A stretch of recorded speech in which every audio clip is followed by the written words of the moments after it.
Kak, mau nanya, Iya. kan tadi sudah dapat ya dijelasin tentang struktur-struktur yang ada di desa ini. Tadi sempat kan kita dengar ada dahe, ada trune.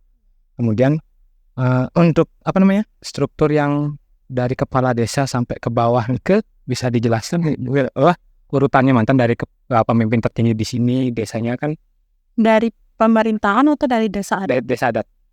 Kalau dari desa adat itu ada beberapa. Seperti yang dijelaskan tadi, yang paling tinggi itu ada luanan. Luanan itu terdiri dari 5 pasang suami istri. Pasang suami istri. Terus kemudian yang di bawahnya ada bahan. Bahan itu 12 pasang. Tapi terbagi jadi 2, 6. Jadi 6 di atas itu bahan keduaan. Bisa juga disebut liang desa.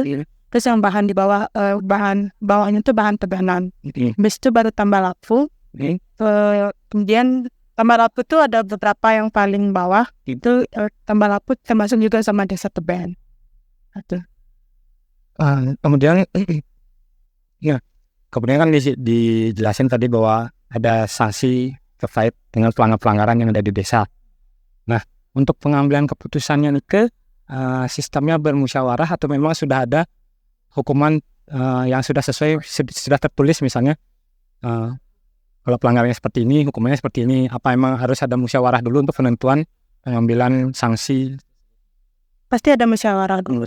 Jadi semua keputusan kan pengadilan dari desa Tenganan itu ada di Balai Agung, wilayah Krama desanya itu.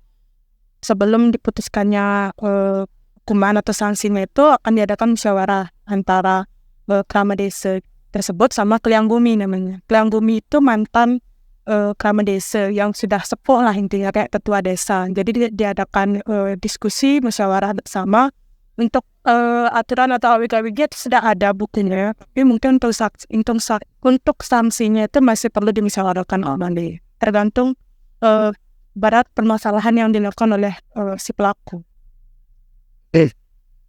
Ya, kemudian saya mau nanya tentang ada nggak sistem pendidikan khusus untuk secara adat? Ada, kayak yang dijelaskan tadi. Trune sama Dawe itu sistem pendidikan adat di sini. Jadi di luar pendidikan formal yang seperti SD, SMP itu kami di sana pendidikan khusus, Trune Dahenya itu. Jadi dari kecil itu kami udah diajarkan adat istiadatnya di sini lah. Tuh.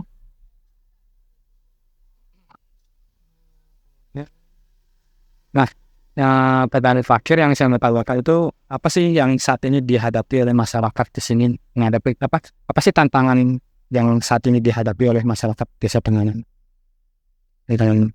Kalau dari saya sendiri ya sebagai anak muda pendidikan daerah di sini, tantangan yang cukup berat itu pengaruh dari luar. Kenapa? Karena kemajuan teknologi kan berpengaruh besar. Di kami, sebagai contoh sederhana, sekarang kan pendidikan udah makin maju.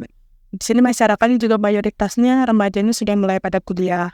Jadi kadang-kala di beberapa keadaan harus ada upacara yang harus dilakukan oleh para dahe khususnya kayak saya itu. Kadang ada beberapa teman-teman saya itu berhalangan hadir karena kepentingan sekolah. Mungkin memang tidak salah, tapi kembali lagi ini ada tanggung jawab kami.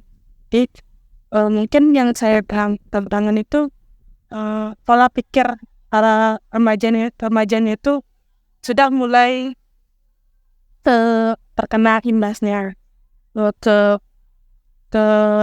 tentang dari luar itu.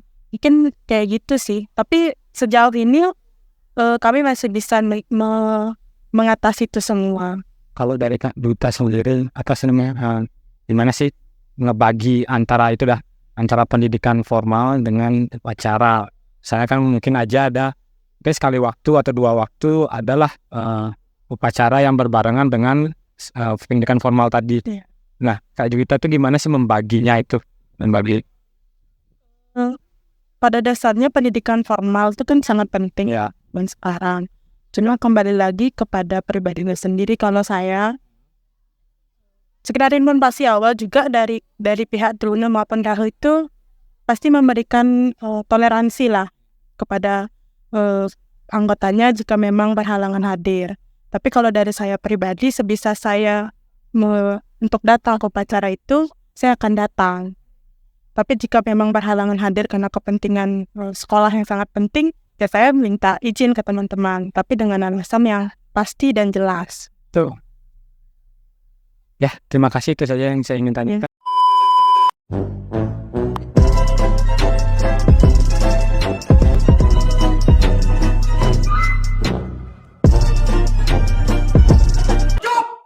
खत्म bye bye tata good bye